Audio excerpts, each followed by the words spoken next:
Lecture du livre du prophète Jérémie. Ainsi parle le Seigneur. Maudit soit l'homme qui met sa foi dans un mortel, qui s'appuie sur un être de chair, tandis que son cœur se détourne du Seigneur. Il sera comme un buisson sur une terre désolée. Il ne verra pas venir le bonheur.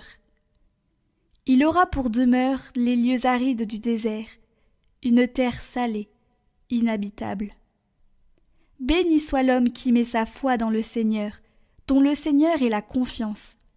Il sera comme un arbre planté près des eaux, qui pousse vers le courant ses racines. Il ne craint pas quand vient la chaleur, son feuillage reste vert.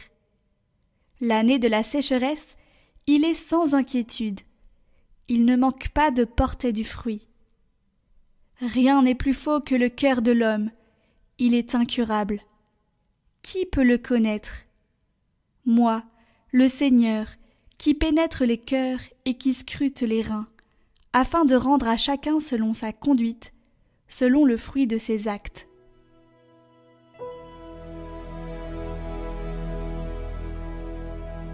Heureux est l'homme qui met sa foi dans le Seigneur, l'homme qui met sa foi dans le Seigneur. Heureux est l'homme qui n'entre pas au conseil des méchants, qui ne suit pas le chemin des pécheurs, ne siège pas avec ceux qui ricanent, mais se plaît dans la loi du Seigneur et murmure sa loi jour et nuit. Il est comme un arbre planté près d'un ruisseau, qui donne du fruit en son temps, et jamais son feuillage ne meurt. Tout ce qu'il entreprend réussira, tel n'est pas le sort des méchants. Mais il est comme la paille, balayée par le vent. Le Seigneur connaît le chemin des justes, mais le chemin des méchants se perdra.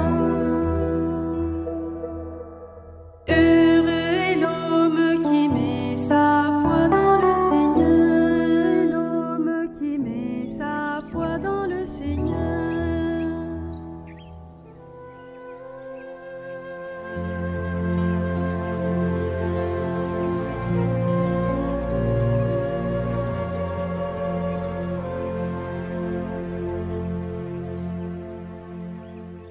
Évangile de Jésus-Christ selon saint Luc.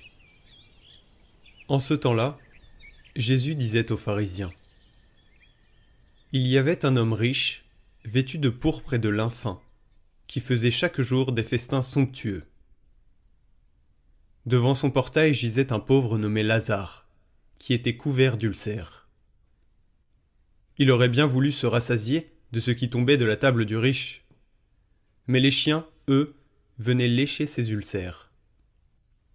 Or, le pauvre mourut, et les anges l'emportèrent auprès d'Abraham. Le riche mourut aussi, et on l'enterra. Au séjour des morts, il était en proie à la torture. Levant les yeux, il vit Abraham de loin et Lazare tout près de lui. Alors il cria : « Père Abraham, prends pitié de moi, et envoie Lazare tremper le bout de son doigt dans l'eau pour me rafraîchir la langue, car je souffre terriblement dans cette fournaise. » « Mon enfant, répondit Abraham, rappelle-toi, tu as reçu le bonheur pendant ta vie, et Lazare le malheur pendant la sienne. Maintenant, lui, il trouve ici la consolation, et toi la souffrance. Et en plus de tout cela, un grand abîme a été établi entre vous et nous, pour que ceux qui voudraient passer vers vous ne le puissent pas, et que, de là-bas non plus, on ne traverse pas vers nous. » Le riche répliqua : « Eh bien, père, je te prie d'envoyer Lazare dans la maison de mon père. En effet, j'ai 5 frères, qu'il leur porte son témoignage de peur qu'eux aussi ne viennent dans ce lieu de torture. » Abraham lui dit : « Ils ont Moïse et les prophètes, qu'ils les écoutent. » « Non, père Abraham, dit-il, mais si quelqu'un de chez les morts vient les trouver, ils se convertiront. » Abraham répondit : « S'ils n'écoutent pas Moïse ni les prophètes, quelqu'un pourra bien ressusciter d'entre les morts, ils ne seront pas convaincus.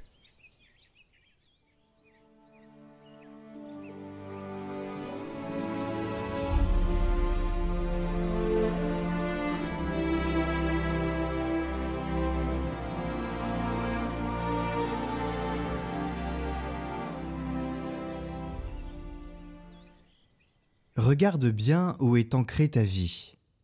Est-elle un arbre solidement enraciné près d'une source ou un buisson perdu dans un désert aride? Jérémie nous met face à un choix radical, mettre sa foi dans les hommes et les choses éphémères, ou alors la fonder en Dieu seul.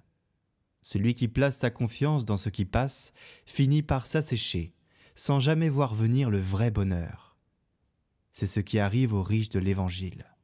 Il pense avoir tout, il vit dans l'opulence, mais il est déjà mort à l'intérieur. Son cœur, desséché par l'indifférence, ne sait même plus voir le pauvre Lazare à sa porte. Tout ce qu'il possédait l'a en réalité vidé. Au contraire, celui qui s'appuie sur Dieu ne craint rien, même dans la sécheresse, il porte du fruit, car sa source n'est pas en lui-même, mais en celui qui ne tarit jamais. Saint Basile nous met en garde contre l'illusion du riche, croire que nous sommes à l'abri parce que nous avons amassé pour nous-mêmes. Mais la vraie richesse n'est pas celle que l'on garde, c'est celle que l'on donne. Celui qui ferme son cœur aux autres se prive de la seule gloire qui compte, celle de l'amour reçu et partagé. Un jour, nous devrons tout laisser, mais l'amour que nous aurons semé, lui, nous suivra jusque devant Dieu. Alors demandons-nous, où sont nos racines? Dans l'accumulation ou dans la confiance? Dans la peur de manquer ou dans l'abandon à Dieu? Car l'enjeu est immense. Il ne s'agit pas seulement de bien vivre ici-bas, mais de se préparer à entrer dans la vraie vie.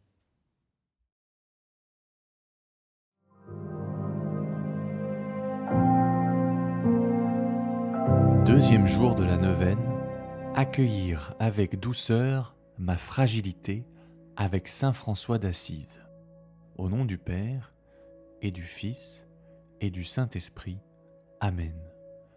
Aujourd'hui, à la lumière de saint François d'Assise, j'entre doucement dans ce lieu intérieur où se trouvent mes fragilités. Je ne suis pas appelé à combattre ou à nier ces faiblesses, mais à les accueillir avec douceur et vérité. Je prends conscience que ce regard bienveillant sur moi-même ouvre une porte essentielle vers la paix véritable. Saint François, par sa vie, me montre que la fragilité accueillie dans l'humilité devient le lieu privilégié où Dieu manifeste sa grâce. Ce qui semblait impossible en moi peut alors commencer à se dénouer. En prenant appui sur les saints de l'Église, en particulier Saint François, je comprends que ce qui me paraît faible ou limité est précisément l'endroit où Dieu peut révéler sa grandeur et sa puissance. Là où moi, je vois des blocages, lui voit des occasions de croissance.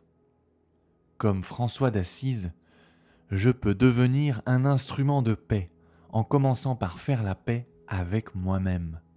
Accueillir mes fragilités, c'est accepter que Dieu agit justement à travers ces réalités humaines que je voudrais parfois rejeter. Que cette méditation soit pour moi un moment de confiance renouvelée. Ce que je ne peux pas résoudre seul, Dieu peut le faire à travers l'aide et l'intercession des saints de l'Église. Je m'ouvre aujourd'hui à cette possibilité magnifique que ce qui semblait impossible en moi devienne avec Dieu source d'une profonde transformation.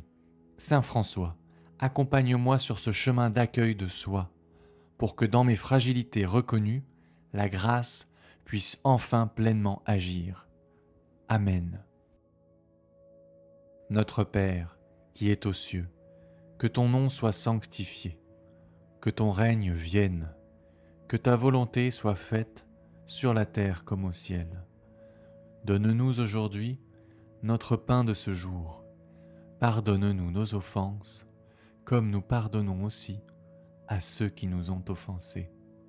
Et ne nous laisse pas entrer en tentation, mais délivre-nous du mal, car c'est à toi qu'appartiennent le règne, la puissance et la gloire, pour les siècles des siècles. Amen. Je vous salue Marie, pleine de grâce. Le Seigneur est avec vous.